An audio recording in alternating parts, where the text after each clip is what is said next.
Thus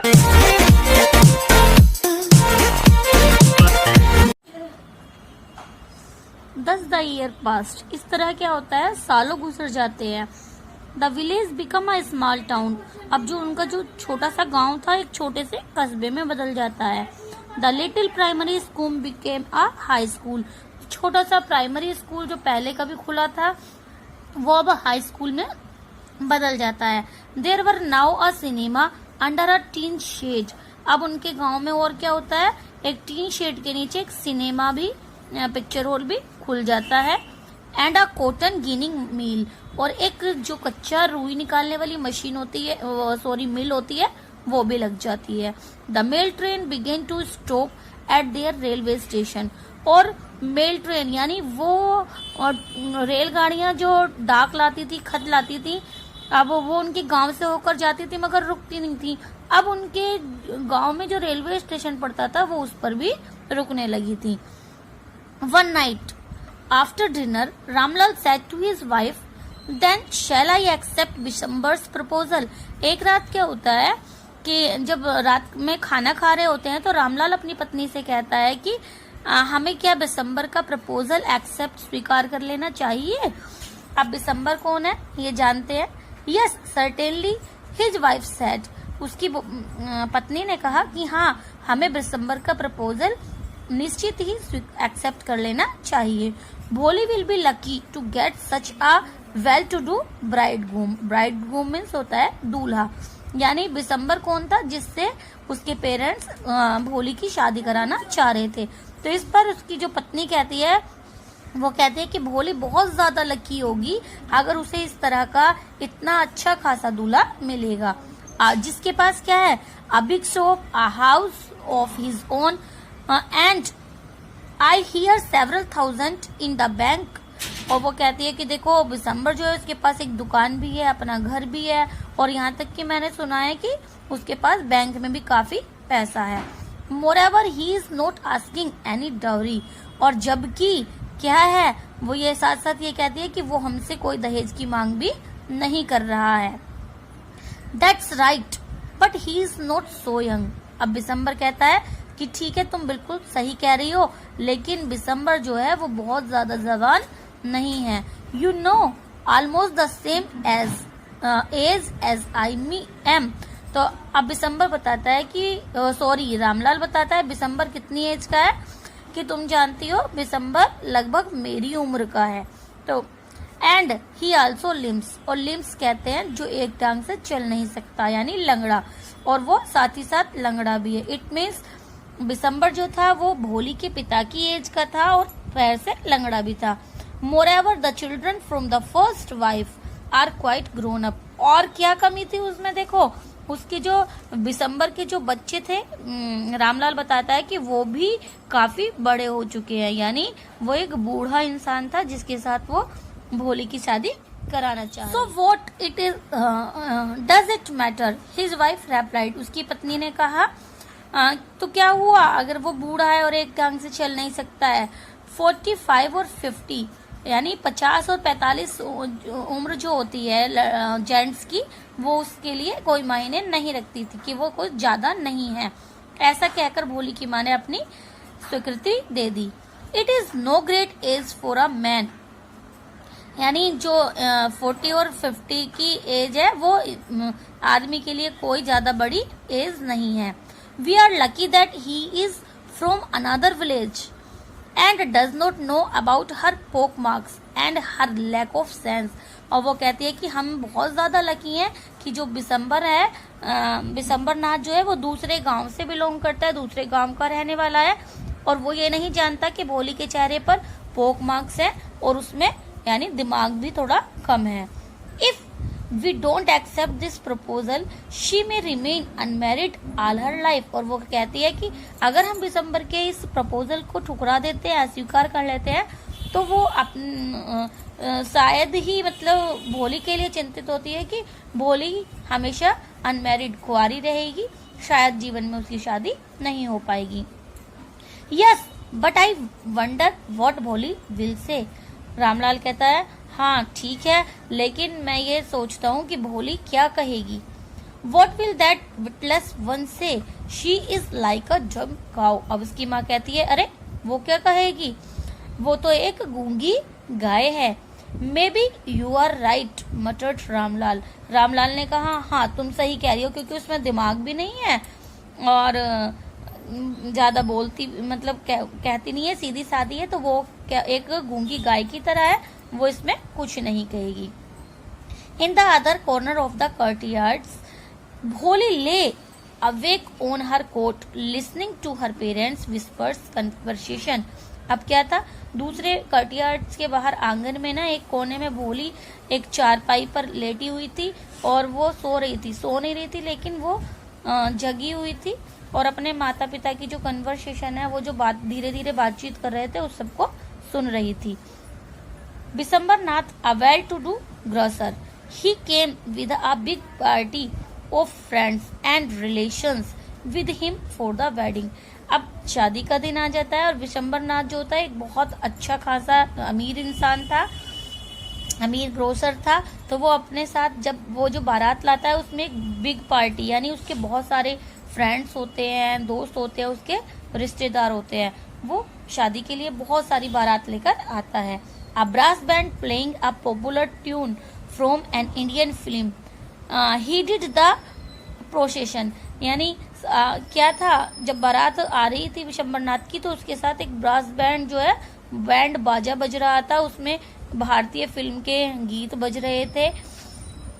with the bride groom riding, और आगे आगे क्या है मतलब जो उसके रिलेटिव से सब नाच गा रहे थे। Bride groom riding a decorate horse, और कैसी बारात थी, जो दूल्हा था वो एक सुंदर से सजे हुए घोड़े पर सवार था, चढ़ा आ रहा था। Ramlal was overjoyed to see such uh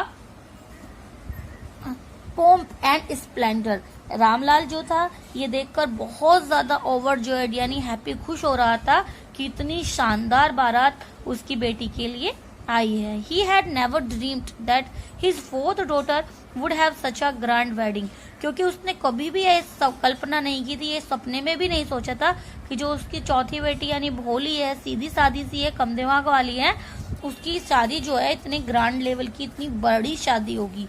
भोली's elder sister who had come for the occasion were envious of her luck. Envious means jealous, यानी उसकी जो बड़ी तीनों बहनें थी जिनकी शादी हो चुकी थी, वो उसकी शादी में शामिल होने के लिए आई थी, वो भी उस यानी भोली के जो लक था, भोली के इतनी बड़ी शादी कैसे हो रही है उसको देखकर वो जेलियस फील कर रही थी, जल रही थी।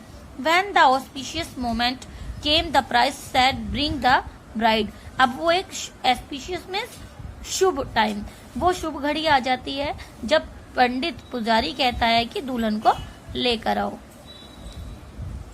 भोली clad in a red silken bridal dress was led to the bride's place near the sacred fire. अब जहाँ पर मंडप था, मंडप में जो अब पवित्र अग्नि जल रही थी, भोली वहां पर लाई जाती है। और कैसे कपड़े पहने उन्होंने, रेड कलर की सिल्कन दुल्हन वाले कपड़े पहने हुए थे।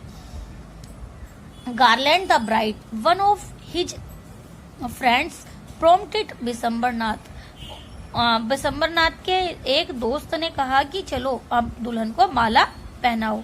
Bride groom lifted the garland of yellow marigold. अब जो दूल्हा था यानी बिशंबरनाथ था, उसने पीले कलर के मैरीगोल्ड गेंदे के फूलों की माला को उठाया। A woman slipped back the silken well from the bride's face. Well होता है घूंघट, जिससे मुंह ढका जाता है, लेडी फेस अपना कवर करती हैं। तो एक वहां पर एक वुमेन ने, एक लेडी ने जो ब्राइड यानी भोली के फेस पे जो घूंघट पड़ा हुआ था उसको सरका दिया, हटा दिया। बिशंबर टुक अ क्विक ग्लांस। अब फटाफट से बिशंबर क्या था, जब घूंघट हट गया तो बिशंबर ने भोली के चेहरे को देखा। The garland remained posed in his hand. मानो जो माला थी उसके हाथ में ही रुक गई, तो यानी वो माला जो उसके गले में डालना जा रहा था वो उसने अपने हाथों को अभी रोक दिया। The bride slowly pulled down the well over her face. अब जो ब्राइड थी, दुल्हन कौन थी? भोली।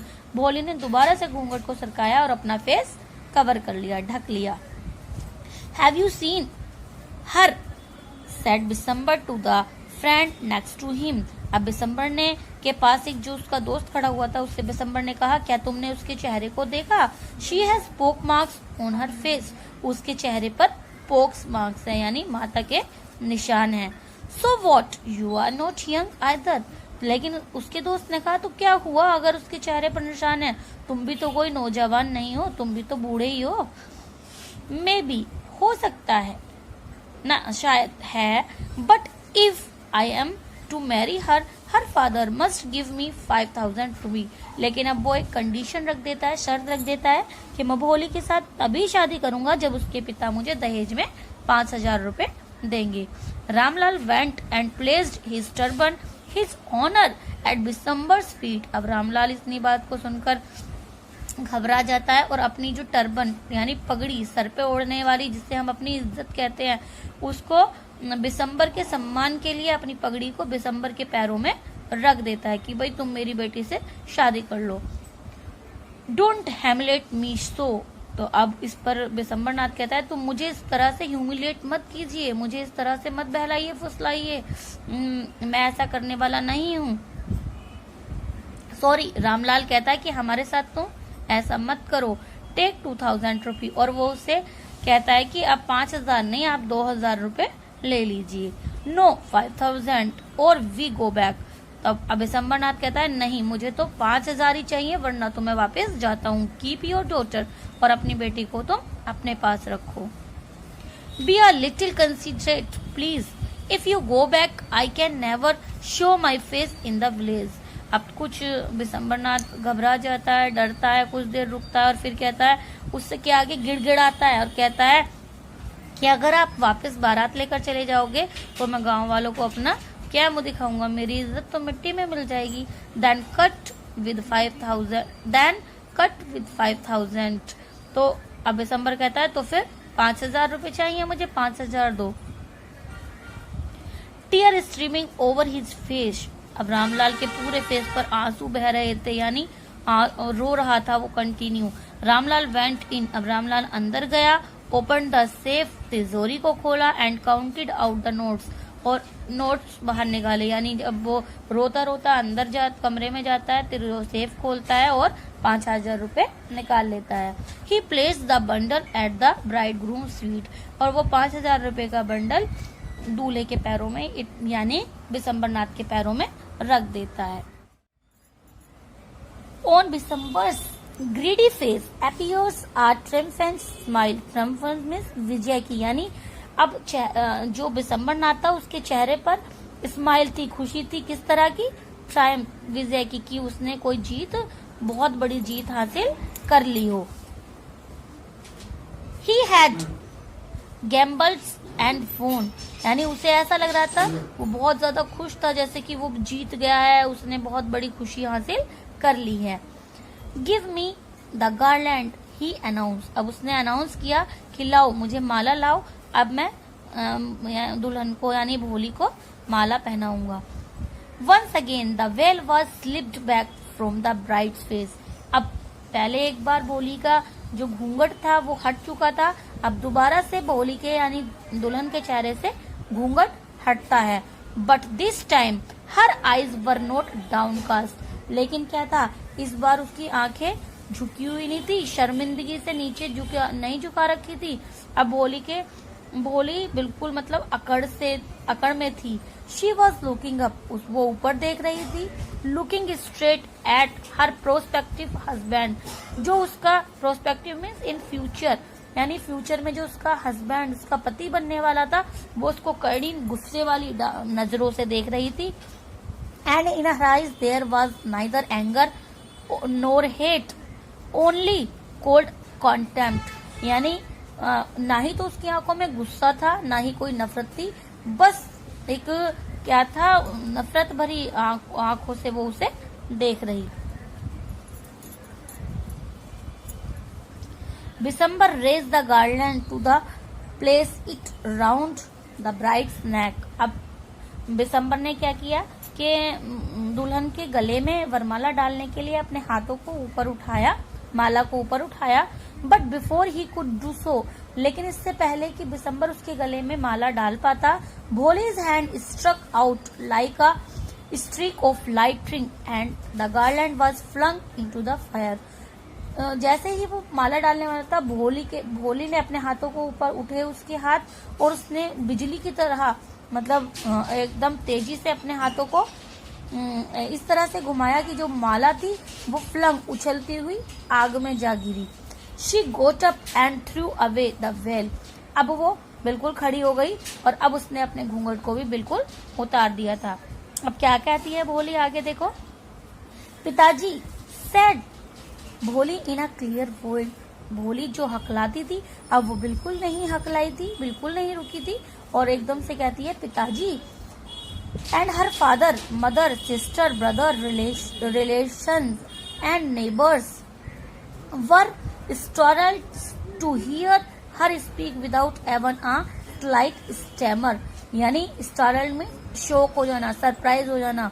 जो उसके पिता थे, माँ थी, उसकी बहनें थी, भाई थी, उसके रिश्तेदार थे, उसके पास पड़ोसी थे, गांव वाले थे, वो सभी देखकर हैरान हो गए कि भोली बिना एक भी शब्द हकलाए हुए कैसे बोल गई। क्योंकि भोली एक भी वर्ड बोलती थी तो उसे बार बार रिपीट करती थी, और इस बार वो बिल्कुल क्लियर वॉइस में बोला था पिताजी शब्द। तो इस सब चीज को देखकर वो सब लोग क्या थे, सरप्राइज, शॉक्ड हो गए थे। पिताजी टेक बैक योर मनी। अब भोली कहती है पिताजी अपना पैसा वापस ले लो। I am not going to marry this man. मैं इस आदमी से शादी नहीं कर रही हूँ, मैं इससे शादी नहीं करने वाली हूँ।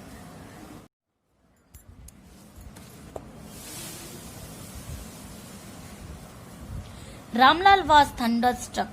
अब रामलाल जो था बिल्कुल परेशान हो गया, एकदम सरप्राइज, अचंभे में देखता रहा। The guest began to whisper, so shameless, so ugly and so shameless. अब जो वहां पर जितने भी गेस्ट आए हुए थे, मेहमान आए थे, वो फुसफुसाने लगे, धीरे धीरे आपस में बातचीत करने लगे कि देखो ये कितनी बेशरम लड़की है, कितनी बदसूरत है, उसे तो बिल्कुल भी शर्म नहीं है।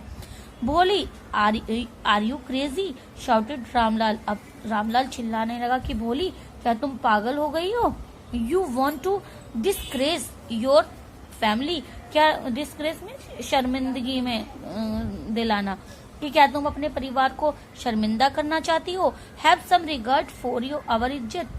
आर इज्जत, इज्जत शब्द है हिंदी का, यानी रेस्पेक्ट, सोशल रेस्पेक्ट। तो रामलाल कहता है कि क्या तुम हमारी इज्जत का, कि तुम्हें जरा भी परवाह नहीं है?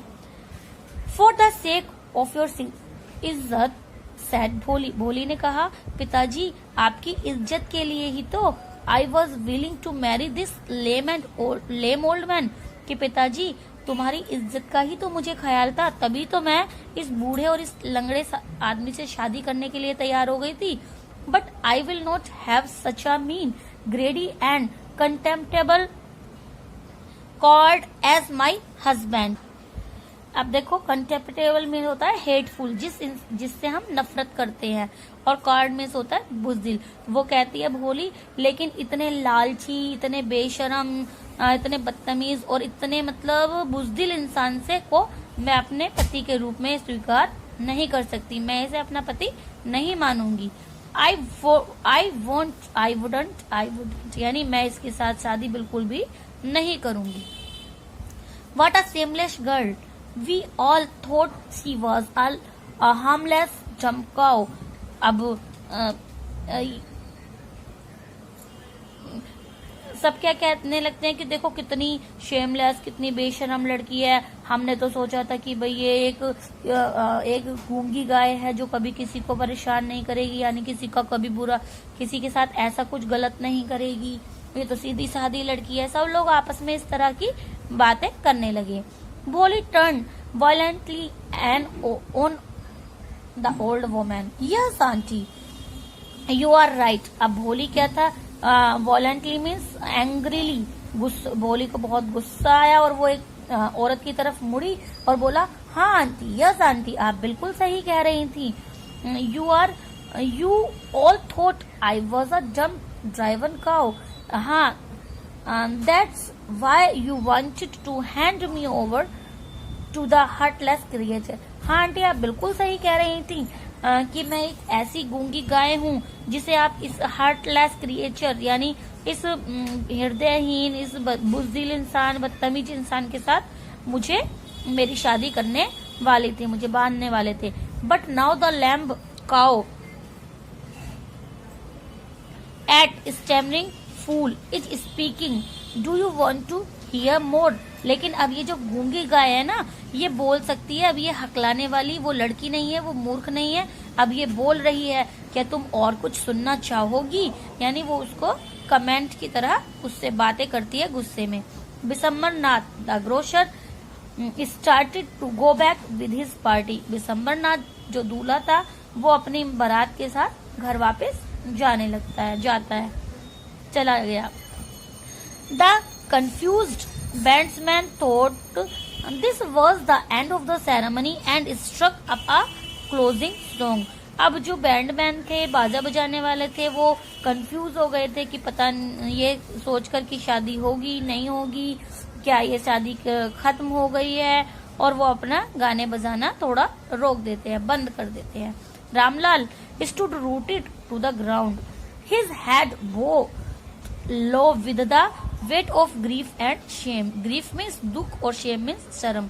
अब रामलाल जो था ऐसा खड़ा रह गया जैसे कि मानो उसकी जड़ें जो है जमीन में धंस गई हो, उसका सर बिल्कुल झुक गया था। किस चीज के बोझ से?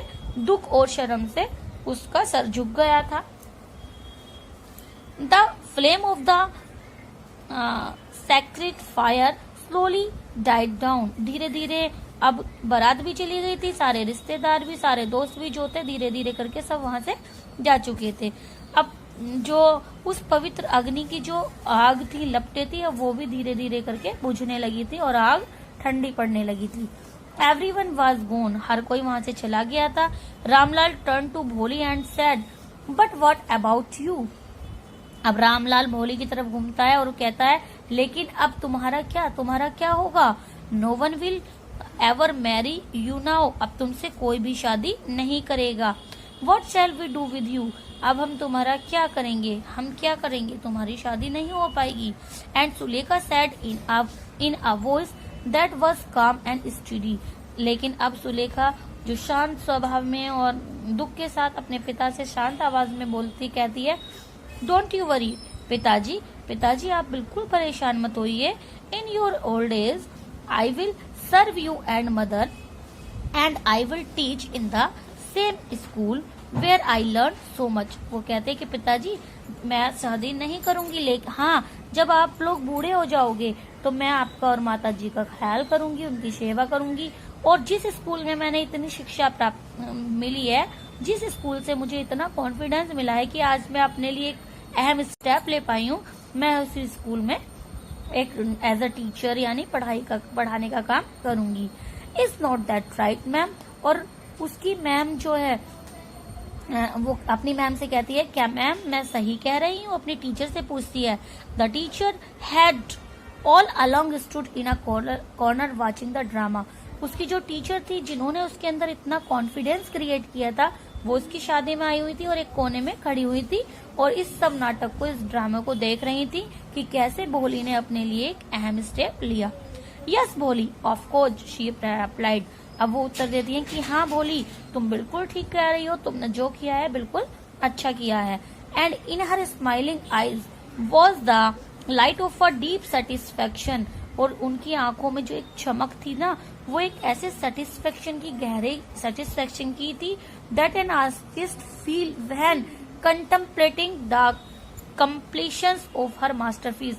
जैसे कि कोई एक आर्टिस्ट होता है, एक कलाकार होता है, एक पेंटर होता है, एक चित्रकार होता है, और वो कोई अपनी पेंटिंग बना रहा हो और उसका वो मास्टरपीस बन गया हो, उस मास्टरपीस में उसे सफलता मिली हो, सबसे अच्छी उसकी वो पेंटिंग बनी हो, इस तरह से वो भोली में को देख रही थी और वो एक बहुत बड़े सुख का, हैप्पीनेस का और सेटिस्फेक्शन का फील कर रही थी। तो यही थी भोली की स्टोरी, कैसे उसकी टीचर ने उसे इतना कॉन्फिडेंट बनाया, बावजूद इसके कि उस 2 बार ट्रेजेडी के कारण उसका माइंड भी वीक हो चुका था और फेस भी खराब हो चुका था, लेकिन भोली अब सेल्फ डिपेंड गर्ल बन चुकी थी। तो I hope students you will understand very well.